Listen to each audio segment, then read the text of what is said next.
United States imprisoned so many more people as a percentage of its population than almost any other country in the world. And she gave us the answer, because it's not about criminality. It's about controlling a part of the population. You pretend that they are criminals so you can put them in under the heading of criminal. But if you're trying to solve a social problem by putting people away out of the community in an enclosed space, and you can call it criminal, then you get the weird statistic that your numbers are off the chart relative to everybody else. That's Richard Wolff, Harvard undergraduate, master's from Stanford, 2 more master's degrees and a PhD from Yale. One of the most credentialed economists in the United States, standing in front of a room in New York City, explaining that American prisons were never about crime. They're about controlling a part of the population. And then he moves on. He doesn't say which part. He doesn't say the word. In 65 minutes. 65 minutes about incarceration, about the drug war, about food stamps, about housing, about who gets squeezed and who does the squeezing. Richard Wolff never once says the word black. Now, I want to be fair to the man because he's telling the truth. Everything he says in this lecture is accurate and most of it is uncomfortable, and he says it anyway. But there's a difference between describing a machine and naming who it was built for. He describes the machine perfectly. So today we're going to do the other half. Because when an economist with a Yale doctorate stands up and says, American prisons exist to control a part of the population, every black person watching already knew which part. We just never had a Yale economist say it out loud on our behalf. Hit the like button and drop a comment with where you're watching from. Because what he says next about his own time at those schools is the most damning thing in the entire lecture. And he doesn't even seem to realize what he's confessing. I went to school in the fanciest schools this country has. I was an undergraduate at Harvard, then I got a master's degree at Stanford, and I finished by getting 2 more masters and a PhD at Yale. I'm like a joke. And here's what I want to tell you. Every drug you ever heard of was always available in every room of those institutions that I ever visited. And who got arrested? Nobody. Who got invaded by the cops? Never happened. Which person of the young people there was worried that their drug activity would get them into trouble?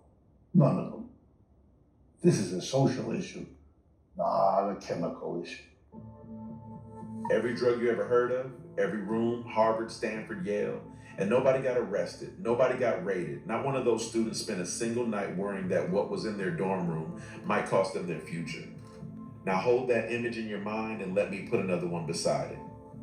In 1986, Congress passed the Anti-Drug Abuse Act, and it created a sentencing rule that should be taught in every school in this country. Under that law, it took 500 grams of powder cocaine to trigger a 5-year mandatory minimum sentence, but it only took 5 grams of crack cocaine to trigger the exact same 5 years. 500 grams versus 5 grams, 100 to 1, same drug. Chemically, functionally, the same substance. The only difference was the form it took, the price it sold for, and the neighborhood it sold in. Powder was the drug of Wall Street and the Ivy League. Crack was the drug of the black inner city. And Congress wrote a law that punished one of them 100 times harder than the other. That disparity stood for 24 years. It wasn't reduced until 2010, and even then it wasn't eliminated. It was reduced to 18 to 1. It is still not equal today.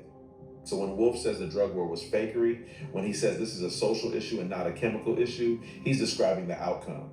But there's a document that describes the intent, and he doesn't mention it, so I will.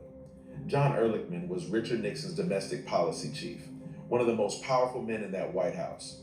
And in a 1994 interview that was published in Harper's Magazine in 2016, Ehrlichman explained what the war on drugs was actually for. He said the Nixon campaign had 2 enemies, the anti-war left and black people. He said they knew they couldn't make it illegal to be either against the war or black. But by getting the public to associate hippies with marijuana and black people with heroin, and then criminalizing both heavily, they could disrupt those communities, raid their homes, break up their meetings, and vilify them night after night on the evening news. And then he was asked whether they knew they were lying about the drugs.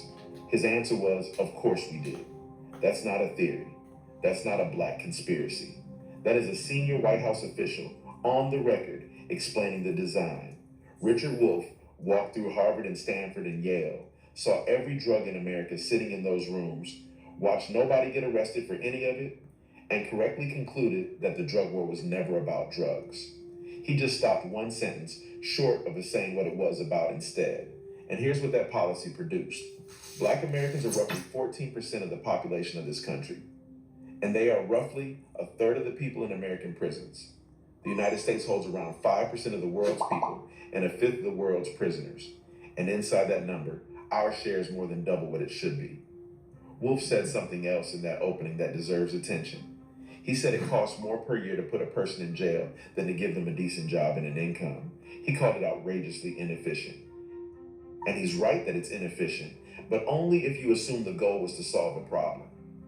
If the goal was to remove a population from its community, from the labor market, from the voting rolls, and from its own families, then it isn't inefficient at all. It's expensive, and somebody is getting paid. Subscribe to Black Journals right now, because the next part of this lecture is where he explains exactly who's collecting, and the number he gives should stop you cold. Employers are, according to the US Census, employers are 3% of the American people. Let me do that again. 3% of our people are employers, and that includes the self-employed. In other words, the wages of the whole society are determined by 3% of the people. And I'm not going to have to tell you, you're not in that 3%. You have to take it. Because if you leave it, who knows what else is out there for you. Another employer who's very aware of what the first employer offered you, and will take that into account when offering you something. The other side of affordability is the prices you have to pay with whatever wage or salary you get. Well, that's the same question. Who determines the prices? Ready? The same people. The same 3%. If you ever worked in an office, a factory, a store, were you called in as an employee to help participate in deciding what the prices would be of whatever it is you're helping to make? Of course not. You're a worker. You're an employee. You don't make those decisions. Those are made by the employers. They decide the prices they put on things. So let's see now. This is higher mathematics. The same 3% who determine your wage are the same 3% who are determining the prices you pay. If they want to squeeze you, this is the easiest thing to do. You just squeeze a little on the one end and you squeeze a little on the other end. And between the two, you get the squeeze done. 3% of Americans decide what everyone earns. The same 3% decide what everything costs. Squeeze the wage on one end, raise the price on the other, and the people in the middle get crushed from both directions at once. He turns to that room and he says, "You are not in that 3%. For Black America, that sentence is closer to literal than he probably intended. Black-owned businesses with employees make up a tiny fraction of American employer firms, a share dramatically smaller than our share of the population. So when the man says the wages and the prices of this entire country are set by 3% of the people, understand that Black America is almost entirely absent from the side of the table where those decisions get made. We are on the receiving end of both ends of that squeeze, almost without exception. And that's before you account for what was taken on the way here." This almost feels illegal to know if you're a side Ends of that squeeze, almost without exception. And that's before you account for what was taken on the way here. In 1910, black farmers in this country owned roughly 16 million acres of American land. Today, that number is a fraction of what it was, the vast majority of it lost, and a federal court has already ruled that the United States Department of Agriculture's own discriminatory practices bear much of the responsibility. That wasn't a market outcome. That was a policy outcome. And the wealth that would have compounded across 4 generations from those acres simply doesn't exist because it was taken with paperwork. Which brings us to the number that describes the result. According to the Federal Reserve's most recent survey of consumer finances, the median white household in America holds around $285,000 in wealth. The median black household holds around $45,000. 6 to 1. And that gap has barely moved in decades.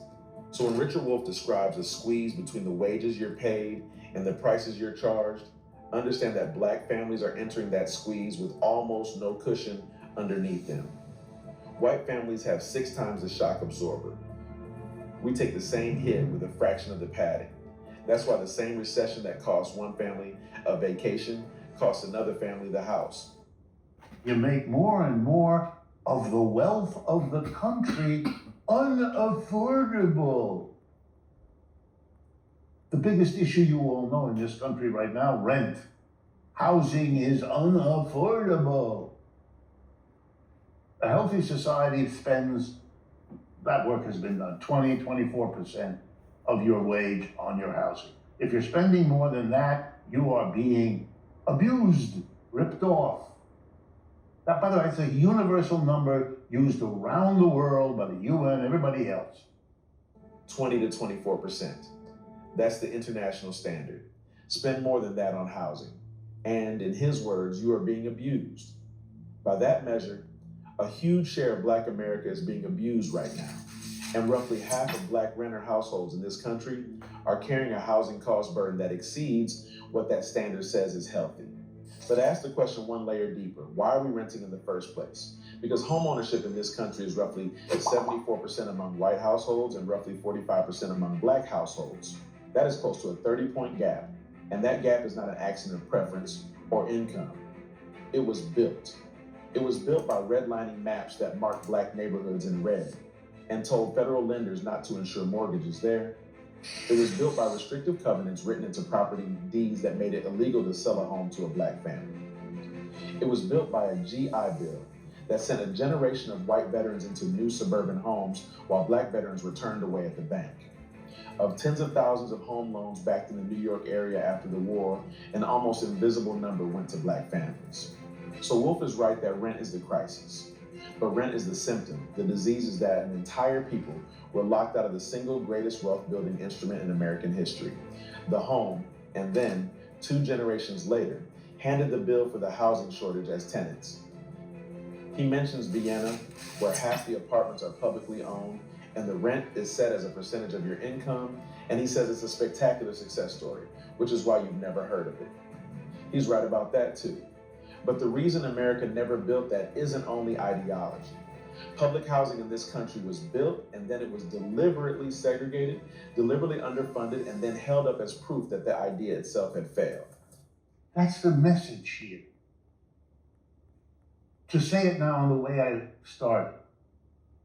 When an empire goes down, we have seen in every example of which there is a record, that the people at the top, those with the money and those with the power, hold on to their wealth and are in a position to do it.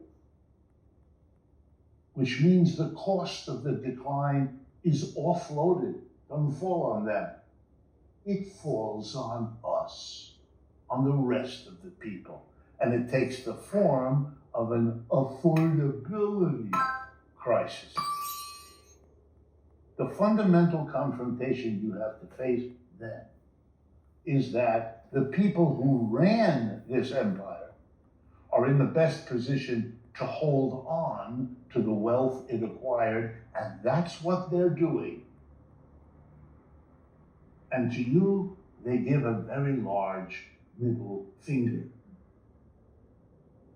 And the only question, the only one worth asking, is whether you will tolerate it or not. That is the thesis of the entire lecture, and it's correct. When an empire falls, the people who ran it keep their money, and the cost gets pushed downward onto everybody else. But here's what he doesn't say, and it's the reason I made this video. Black America is being asked to pay for the collapse of a prosperity it was never allowed to share. Think about the period he's describing, 1945 to roughly 2015. The American empire at its absolute peak. The suburbs, the GI Bill, the union wages, the pensions, the stock market, the college degrees, the compounding home equity, the greatest accumulation of middle-class wealth in human history. And for most of that stretch, Black Americans were legally, systematically, and deliberately excluded from the mechanisms that distributed it. Segregated schools, redline neighborhoods, excluded from Social Security at the start because the 1935 law carved out domestic and agricultural workers, and those two categories covered the majority of Black workers in America at the time. We didn't get the harvest, and now the empire is contracting, and the bill is arriving, and it is being handed to the people who were standing outside the building the entire time it was being filled. Look at what happens every time the American economy breaks. In the 2008 financial crisis, Black families were targeted for subprime loans at rates far above what their credit profiles justified. Lenders paid settlements over exactly that practice, and Black household wealth was cut roughly in half in the aftermath.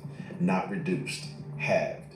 Every recession in modern American history follows the same pattern. Last hired, first fired, hardest hit, slowest to recover. That's what Wolff means when he says the cost is offloaded downward. Black America is the floor that the falling costs land on.